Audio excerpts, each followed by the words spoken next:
Olá, olá, olá, caríssimos, como estamos? Tudo bem? Mais uma vez retornando aqui às nossas discussões e aprofundamentos de revisão, tá? E agora, neste ponto, dando continuidade, aí a gente tem que perceber, caríssimos, que nós, e caríssimas, que nós estamos aprofundando as nossas discussões, claro. Então, eu sei que, evidentemente, a cada desenvolver das discussões e das análises há uma certa complexidade, claro que há. Isso é para isso que nós estamos numa universidade, claro, e de extrema qualidade, que é a que nós estamos evidentemente presentes, certo? Então, há esse grau de dificuldade, logicamente que nós vamos discutindo e vamos, evidentemente, tirando as dúvidas, sacando as dúvidas e, evidentemente, aumentando as nossas percepções e os nossos conhecimentos, né? Então, a nossa discussão deste ponto é continuando ainda o que seria direito, né, o conceito de direito, porém ampliando para a discussão crítica e reflexiva sobre o que é efetivamente esse direito, né? O que é efetivamente esse direito, certo? Claro que é importante que a gente compreenda, né, dentro dessa discussão crítica e reflexiva sobre o que é direito, é que a gente compreenda que o homem, né, o ser humano, é um ser social. Ele vive em sociedade e automaticamente ele é possuidor de direitos e obrigações, possuidor e detentor de direitos e obrigações, e dentro deste possuidor de direitos e obrigações, evidentemente que o direito dele vai até onde se inicia o direito do próximo, claro. Se ultrapassar esta esfera, ele está indo além dos seus direitos e adentrando na esfera do direito de um terceiro. E isto, evidentemente, não é possível, isso, evidentemente, não é aceitável e não há amparo legal para tanto, né? O ser humano, ele, dentro dessas possibilidades de interações, ele possui um instinto sociável, né? Um instinto de sociabilidade, de manter em sociedade estas relações, né? E tudo, evidentemente, buscando melhor viver em sociedade, buscando os seus objetivos que foram traçados. Claro que quando a gente traça esses objetivos, logicamente que nós produzimos situações que terão consequências positivas ou negativas, evidentemente afetando ou não, concretizando ou não, efetivando ou não um direito e uma obrigação. Então, nós estamos analisando crítica e reflexivamente o que é o direito propriamente dito, né? Claro que quando a gente forma grupos sociais, né, é possível nós visualizarmos com maior claridade, né, essa contradição, ou eu diria dicotomia, né, que existe no âmbito dos direitos e obrigações. Dicotomia são duas pessoas, claro, ou duas situações que se embatem, né, de duas, né, situações que evidentemente poderão ser resolvidas por um terceiro jurista, evidentemente, né, em função de um contexto. Vamos ser mais práticos, né? Numa discussão, evidentemente, nas relações profissionais de vocês, gestor contábil, gestor de recursos humanos, administrador e gestor contábil, né? No âmbito, por exemplo, contratual,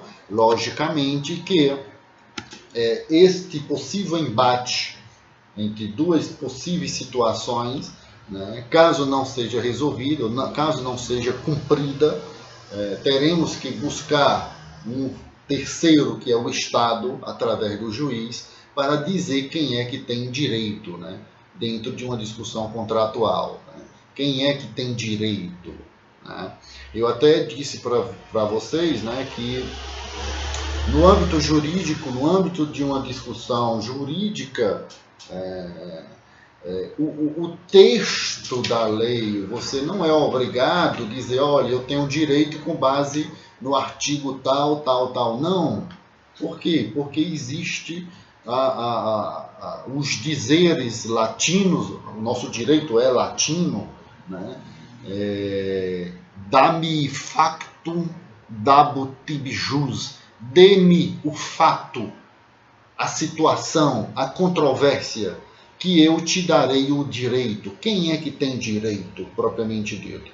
Certo? Logicamente que todos nós devemos cumprir a legislação, que depois de publicada, ela deve ser cumprida, seguir os trâmites legais, legislativos, nas 3 esferas, Câmara Municipal, Legislativo, Câmara Legislativa Estadual, Congresso Nacional, Câmara Baixa e Câmara Alta, ou seja, Câmara dos Deputados, Senado Federal, foi evidentemente homologado, publicado, está em vigor, certo? Ninguém se excusa ao cumprimento da lei por desconhecimento. Isso está lá na lei de introdução às normas de direito brasileiro, que também discutimos, logicamente, certo? Então, é de fundamental importância que saibamos que onde, discutindo ainda mais essa questão desses grupos sociais, dessa formação social, onde houver a sociedade, aí estará o direito, né? O homem ainda não conseguiu viver de forma isolada, isso é fato, né? Ele precisa de regras de convivência, né? Sem regras, teríamos o estabelecimento do caos, isso é fato e vocês também o sabem, né? Então, esses conflitos individuais, pessoal, gerados desse choque de interesses, que são, claro, inevitáveis, né? E a desordem constituiria um estado natural da humanidade, de selvageria, né? Então é indispensável, então, pessoal, a ordem na vida social. E essa ordem na vida social tem como fim a possibilidade de nós nos reorganizarmos normativamente através do direito, né? O fim do direito, pessoal, é, portanto, determinar regras que permitam ao homem a vida em sociedade, né? Em linhas gerais, o fim do direito é, portanto, determinar regras que permitam ao homem a vida em sociedade, né? A ordem jurídica, pessoal, não é outra coisa senão esse estabelecimento de restrições a determinados limites, certo? Nós não podemos fazer tudo, claro que nós não podemos fazer tudo. Então, a ordem jurídica vem exatamente nesse contexto de restringir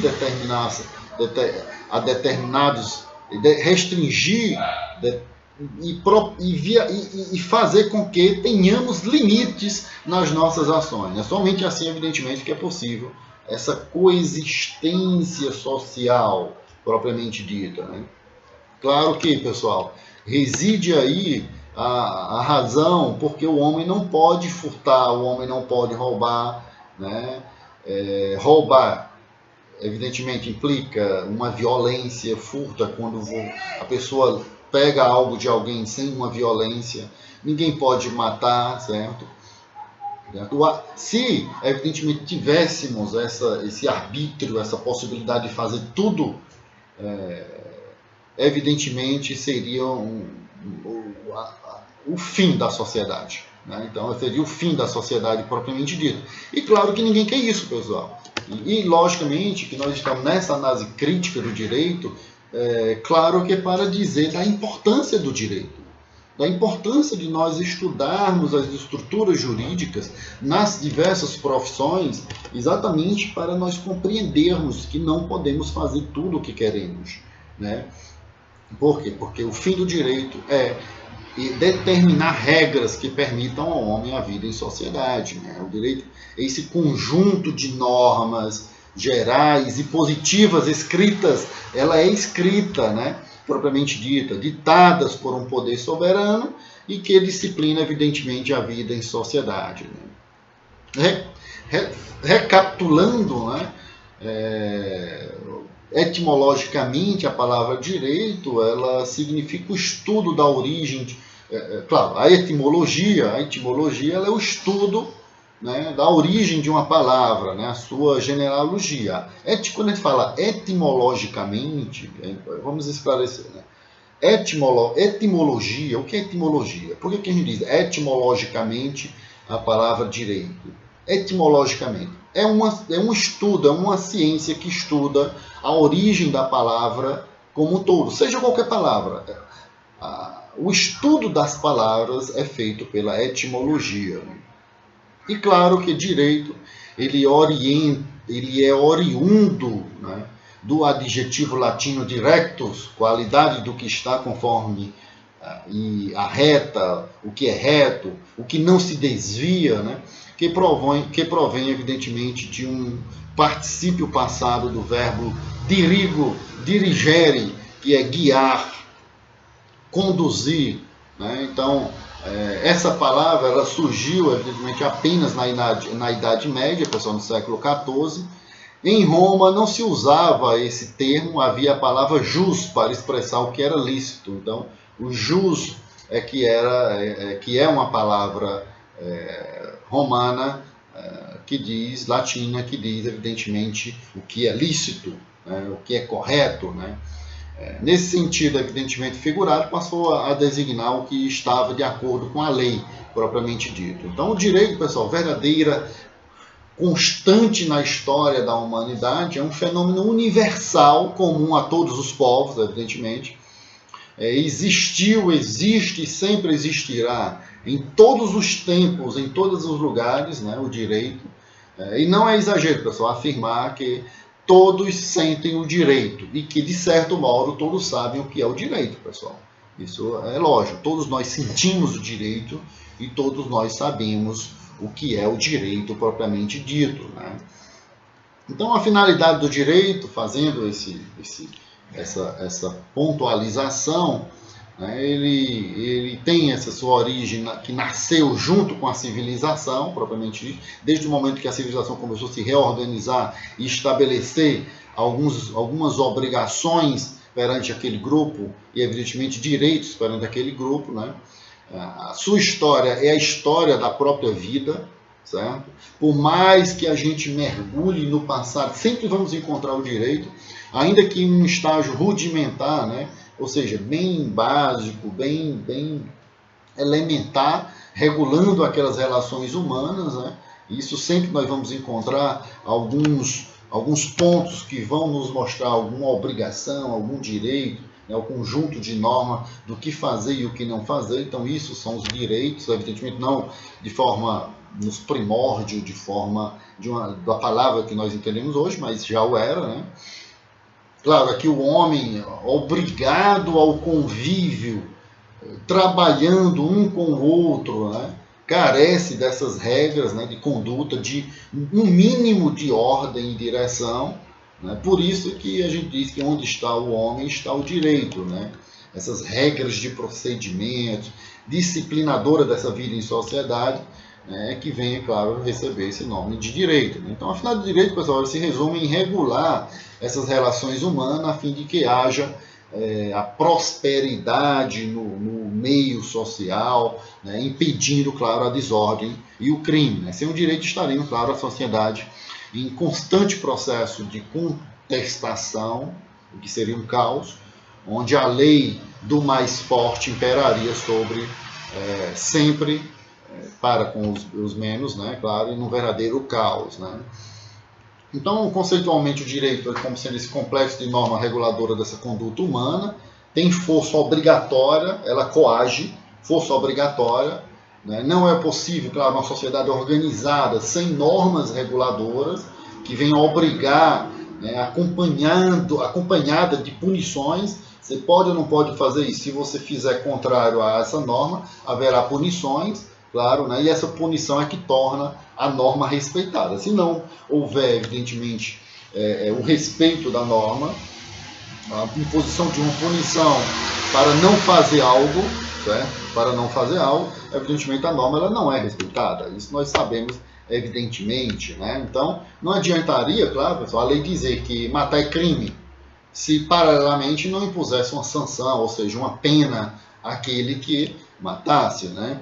Também de que equivalia, por exemplo, você estabelece uma relação contratual de negócios e quando não há o cumprimento, há sempre, evidentemente, uma cláusula que estabelece uma penalidade, uma multa, seja lá o que for, certo? Se não houvesse essa penalidade, essa multa, evidentemente as pessoas estariam quase que desobrigadas a cumprir, né? Evidentemente, em tese, logicamente. Né? Então, a obrigação, uma penalidade, quase sempre faz com que o ser humano cumpra aquilo que deve ser cumprido, que foi acordado. Por isso que mostra conhecida imagem, a gente vê muito, vocês já viram, né, aquela imagem da justiça, onde a justiça ela sustenta numa das mãos a balança, né, em que pesa o direito, e na outra a espada de que se serve para defender. Né? Então, nós temos a balança, né, que numa das mãos a balança, né, que pesa o direito, e na outra a espada de que se serve para defender. Né?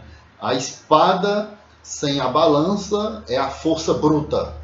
Né? A balança sem a espada é a impotência do direito. Né? Isso é muito importante, pessoal. Isso é muito importante. Né? Então, a espada, né? Você tem em uma das mãos a balança, né? Que pesa o direito, e na outra a espada de que se serve para se defender.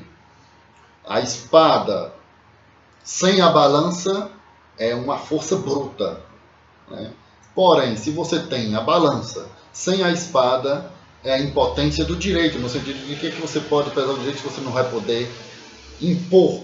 Né? Então é bem interessante essa imagem sobre o direito que vocês sabem propriamente dito, que é uma balança e uma espada. Né? E outra, ela é cega. Né?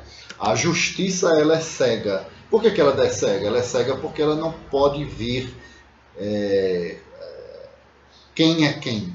Ela vai sum quic tribuere, ela vai dar o direito a quem tem direito, dá a cada um que é seu, dá a cada um que é seu. Se você tem direito, você terá direito. Se você não tem direito, você não terá direito, né? Logicamente.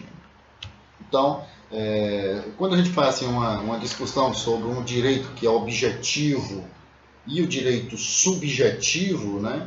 E como seria esse direito objetivo e o direito subjetivo? Né? A palavra direito ele tem esses significados, né? Que não dá para a gente reunir numa fórmula propriamente dito. Né? Então nós temos como dizer que o direito ele é objetivo e o direito é subjetivo. Né? O que é o direito objetivo, pessoal? Ele é um conjunto de regras escritas, vigentes, está em vigor, num determinado momento, né, que vem reger essas relações humanas. Ele é imposto, ele coage, ele obriga, que todos devem obedecer propriamente dito. Então isso é um direito objetivo, né? Uma norma de agir. Né? O direito como norma, pessoal, é lei ou regra de ação. Né? Por exemplo, nós temos o Código Civil, né? O Código Penal Civil, o Código Civil, o Código Penal, né? Bem como qualquer outra regra, são exemplos de direito objetivo, direito escrito, né? de direito positivado, de direito escrito propriamente dito, está escrito. É o direito objetivo. Né? E o que é o direito subjetivo? Né? É uma faculdade, é uma possibilidade, é uma prerrogativa do indivíduo de invocar a lei na defesa do seu interesse. Né? É uma faculdade de agir, pessoal, é uma faculdade de agir. Né? Ou seja, jus est facultas agendi, o direito é a faculdade de agir. Este é o direito subjetivo. Assim, pessoal, ao direito subjetivo de uma pessoa corresponde sempre o dever de outra, que se não cumprir, poderá ser, evidentemente, obrigada a observar através de medidas judiciais. Né? Por exemplo, pessoal, vamos ser bem objetivo. Na nossa Constituição Federal, e todos vocês sabem, logicamente, ela garante o direito de propriedade. Certo? O direito de propriedade está lá escrito, está lá expresso. Né? Então, ele está lá no disposto no artigo 5º, 23, inciso 23. Diz o seguinte: é garantido o direito de propriedade. Ok, pessoal, é garantido o direito de propriedade. Certo? E aí você pode pensar também o direito de propriedade, você é proprietário de sua empresa. Não só nós estamos falando de propriedade imóvel, imóvel rural, por exemplo. Quando fala de propriedade imóvel rural, também. Você é proprietário de sua empresa, do seu negócio, né? Essa regra, pessoal, é um preceito de direito objetivo. Ela está escrita, ela está positivada, pessoal. Ela está escrita, ela está positivada. Se alguém, pessoal, violar a sua propriedade, seu direito de propriedade, você pode acionar o Poder Judiciário para que esta ilegalidade, essa violação, essa irregularidade, ela seja excluída, expurgada, sanada, que volte a você a ter esse direito. Essa faculdade, pessoal, que tenho de movimentar a máquina judiciária para reconhecer o meu direito de propriedade, que a lei me garante, é que constitui o meu direito subjetivo. É o que constitui o meu direito subjetivo, que eu posso fazer ou não fazer. Alguém está violando meu direito de propriedade, eu posso não querer agir, eu não posso não querer acionar o Poder Judiciário. É uma faculdade, é um direito subjetivo meu. Estão me entendendo? É um direito subjetivo meu. Certo? É um direito subjetivo meu. O objetivo o objetivo está lá. É garantir o direito de propriedade. Qual é o meu direito subjetivo? Meu direito, alguém tomou a minha empresa, hipoteticamente, ou algum produto meu, algum equipamento meu, de minha propriedade, é garantido para você o direito de propriedade. Aí você pensa em ciências contábeis, administração, gestão comercial, gestão de recursos humanos. Você tem o poder, o direito subjetivo de acionar ou não. Isso é o direito privado, pessoal. Não é uma norma pública que o poder público tem por obrigação fazer isso. Claro, se for, evidentemente, uma, aspas, propriedade, um bem público, os órgãos eles têm obrigação de fazer isso, de ir atrás. Certo? Não é faculdade para o poder público. Né? Por exemplo, um crime cometido no âmbito do poder público, seja qual for, no âmbito de órgãos públicos, né? O Ministério Público, tendo todos a denúncia e tudo com a conjuntura, devido fato, ele tem obrigação legal de denunciar e apurar.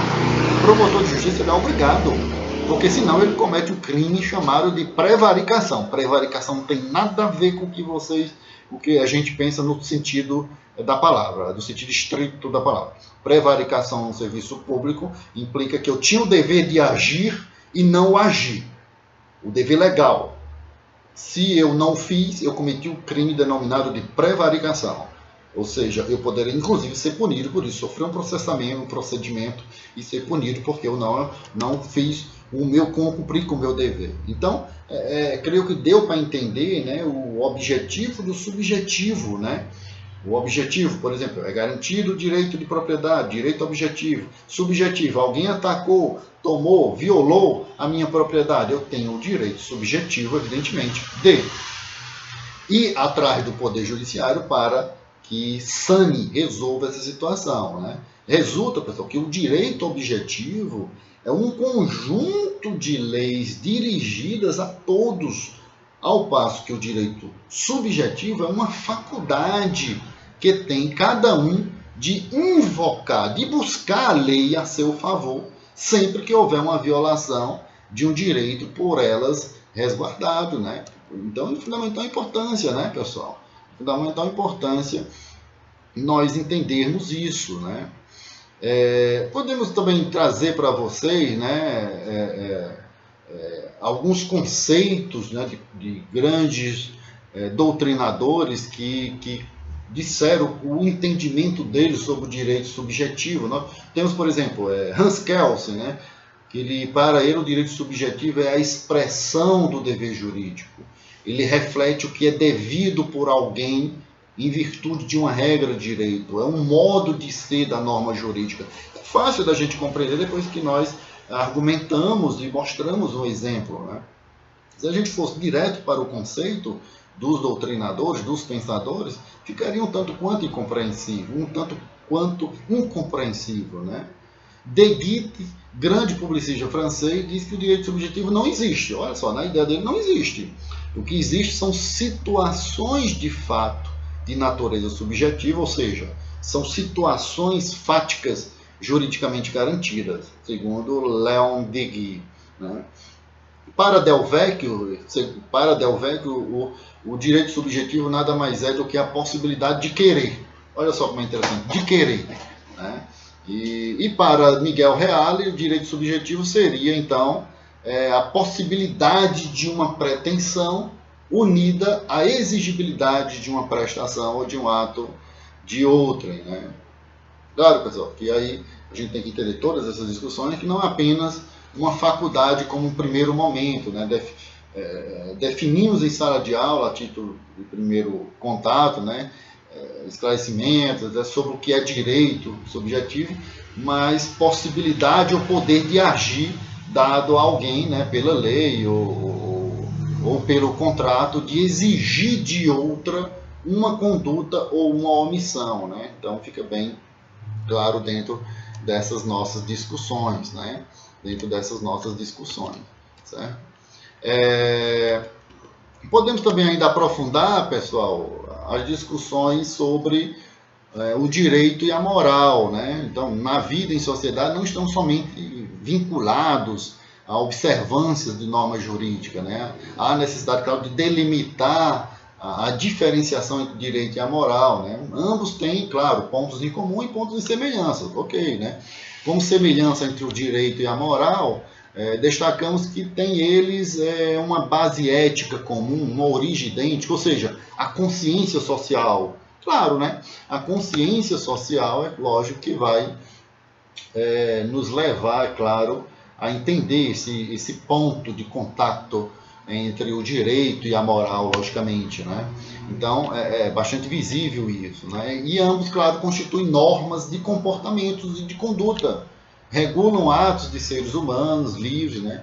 Tendo tanto o direito quanto a moral, por fim, o bem-estar do indivíduo e da sociedade, né?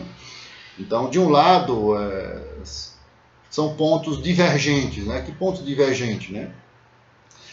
O campo da moral ele é mais amplo, abrange deveres do homem, por exemplo, para com Deus, para consigo, né?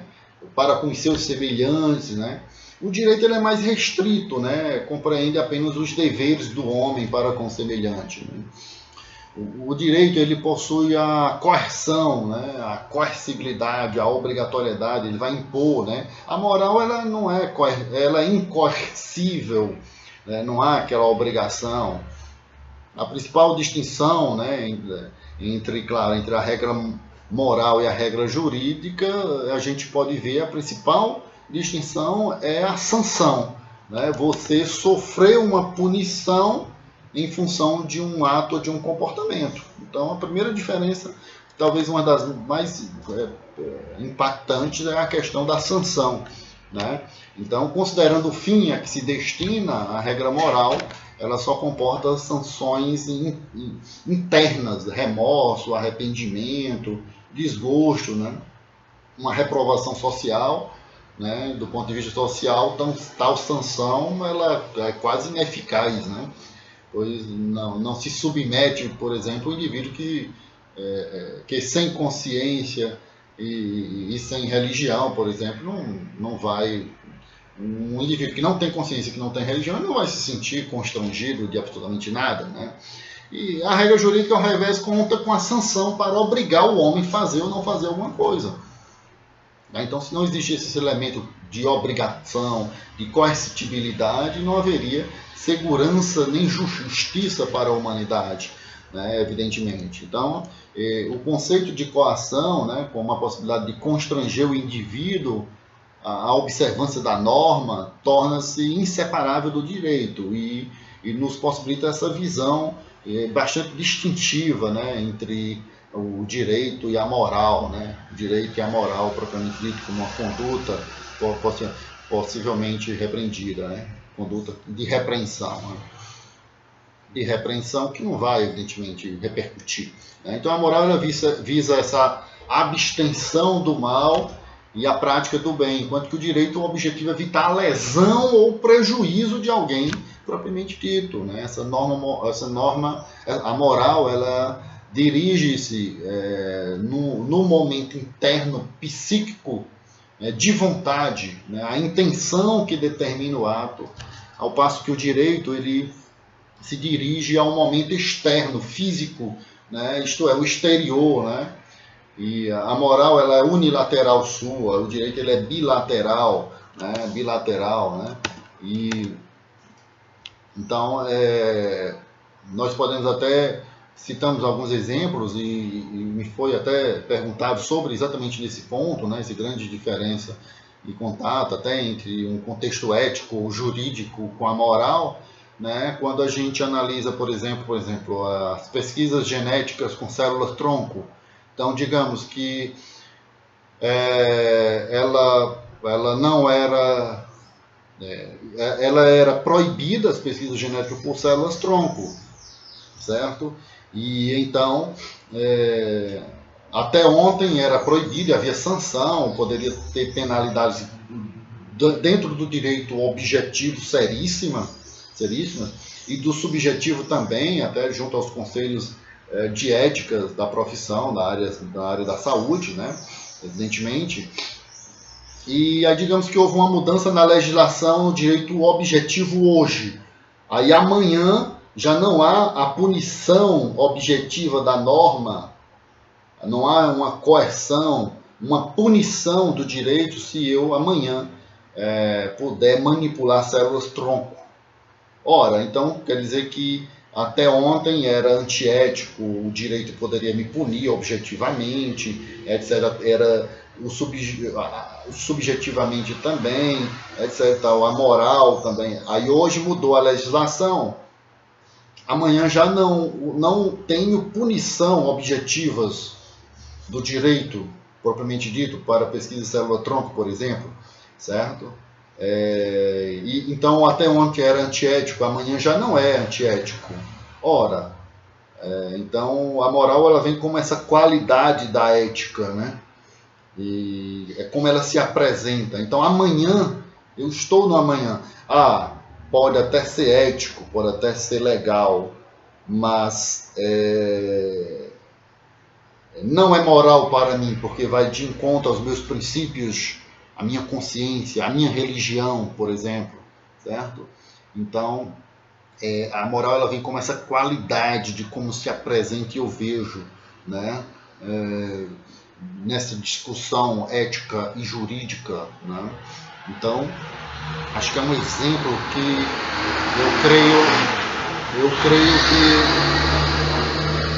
eu creio que é um exemplo que bem visualiza esse liame, essa muitas das vezes confusão entre ética, direito e moral propriamente dita dentro deste exemplo que nós estamos evidentemente discutindo, né? Temos também, pessoal, alguns instrumentos de controle social, direito, moral, religião, regras de sociabilidade, né? Instrumentos de controle social, onde a gente vê, por exemplo,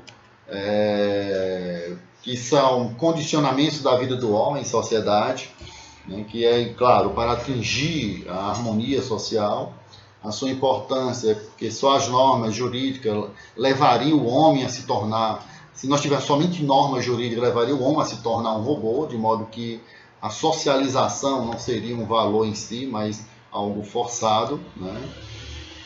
O direito vem como instrumento de controle social, e esse direito positivo que nós falamos, como norma jurídica de conduta e organização social, criada e reconhecida pelo Estado, ele vem preocupar com a justiça, com a ideia do bem no âmbito social de bem comum, e a moral são normas de orientação, que orientam a consciência humana, né, em suas atitudes, né, preocupa-se com o bem no sentido integral da realização, né, integrado, condicionando os interesses do próximo, né. Temos a religião como também um instrumento de controle social, e a gente está analisando, claro, os instrumentos de controle social. A religião vem como sistema de princípios e preceitos para a realização da vontade divina, né, com esse propósito de conduzir o homem à felicidade eterna. Né? Não se limita, claro, a descrever o além e o Criador, vem preocupar-se mais com o bem no sentido de deveres do homem para com o Criador, com a divindade.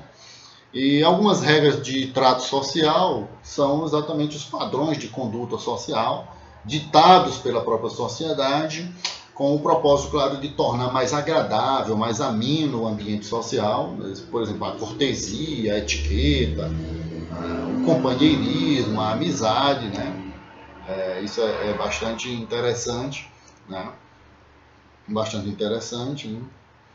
E nos possibilita, claro, um melhor entender essa análise do direito, e essa análise reflexiva e essa análise crítica do direito propriamente dito dentro dessa discussão desse nosso ponto.